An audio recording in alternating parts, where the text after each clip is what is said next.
हमने इसमें पढ़ा था कि 12वीं शताब्दी में हमारा किस प्रकार का नक्शा आया था और फिर 18वीं शताब्दी में गिवलॉम द लिस्ले ने उसको एक मानचित्र के रूप में दिखाया था, जो कि बिल्कुल हमारा भारत जैसा लगता था। मैंने बताया था कि भारत का मतलब उस वक्त क्या था और भारत का मतलब कैसे धीरे धीरे अलग अलग प्रकार से बदला।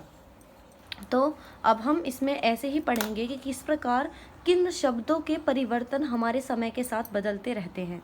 तो देखो, विदेशी शब्द है ना। विदेशी शब्द का मतलब क्या होता है? हमारी लैंग्वेज में हम बोलते हैं कि जो हमारे देश का ना हो।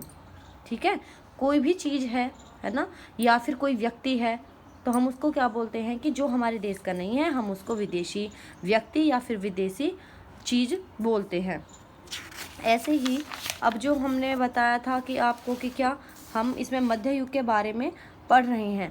पहले क्या होता था, जब मध्य युग था तो इसमें जब कोई गांव में आने वाला कोई भी अनजान व्यक्ति था तो और वो देखते थे कि वो उसके समाज का नहीं है, उसकी संस्कृति का नहीं है, तो भी वो लोग उसको विदेशी ही बोलते थे, है ना। यानी कि अगर वो उनके गांव का नहीं है, दूसरे गांव का है, तो उसे वो क्या बोल देते थे?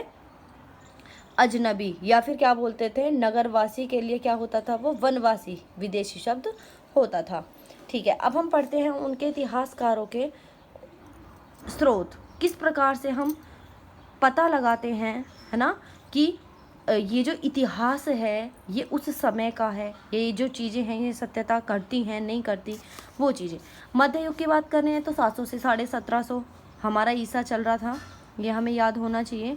उसके बाद में हमसे पूछा जाए अगर कि जो स्रोत हैं उनके क्या क्या होते हैं, इतिहासकार जो हैं तो उनके कौन कौन से होते हैं जिससे वो जानकारी इकट्ठा करते हैं।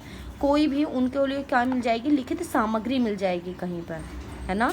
कोई भी शिलालेख होगी, कोई सिक्के होंगे, कोई भवन निर्माण होगा, जिसे देखकर वो पता लगाते थे कि किस प्रकार का हमारा कब का है और कितना पुराना है। अच्छा, मध्य युग में क्या हुआ था? एक चीज़ हुई थी मध्य युग में कि जब हमारी मध्य युग चला तो धीरे धीरे हमारा कागज़ सस्ता हो गया, और जब कागज़ सस्ता हो गया तो कोई भी चीज़ें जो थी वो लिखित सामग्री के रूप में दिखने लगी। यानी कि कोई भी उस टाइम जो भी मूवमेंट होता था वो एक लिखित सामग्री के रूप में प्रयोग होता था। जब कागज़ सस्ता हो गया तो लोग उसको लिखित करने लगे, जैसे हमारे धर्म ग्रंथ हैं, हमारे कोई शासकों का वृतांत है, संतों का लेखन है, उनका उपदेश है, उनकी अर्जी हैं, उनकी अदालत हैं, दस्तावेज हैं, और बहुत सारी पांडुलिपियाँ वो हमारी रिटन नोट्स में तब्दील हो गई।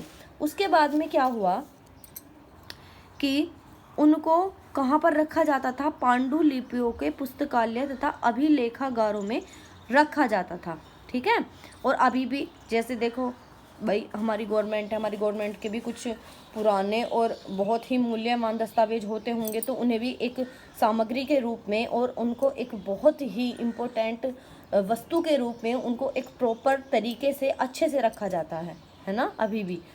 तो उस टाइम पे क्या था? उस टाइम पे छापे खाने तो थे नहीं, तो वो क्या करते थे? ऐसे अपने हाथों से लिखते थे, है ना।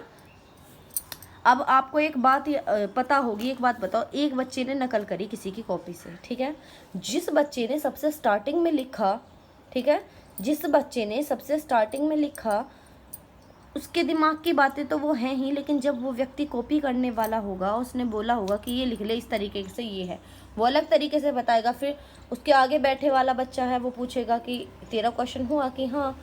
तो ऐसे ही धीरे धीरे धीरे धीरे चलता जा रहा है, चलता जा रहा है।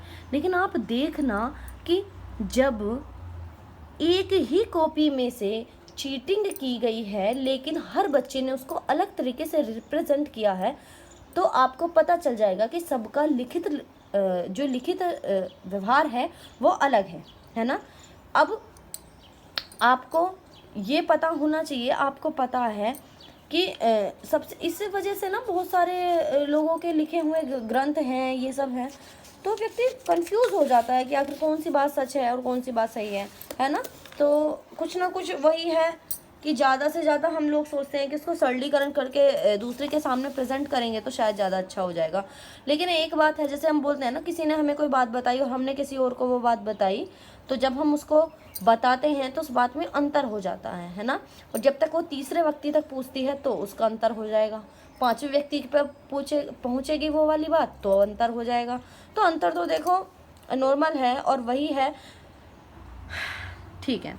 अब देखो, अब उस टाइम पर क्या था कि उस टाइम पर ये तो था नहीं कि भाई हाँ एक कोई शब्द है वो ठीक है, लेकिन उस टाइम पे क्या था कि उस चीज़ की जांच करने के लिए उसको कई कई बार रिकॉल करना पड़ता था, यानी कि बार बार उसको पढ़ना पड़ता था।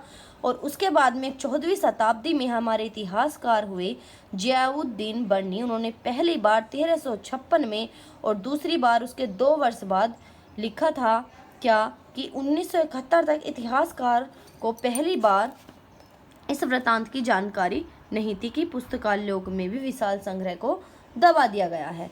क्यों? क्योंकि जब जियाउद्दीन बर्नी ने अपना 1356 में एक रोड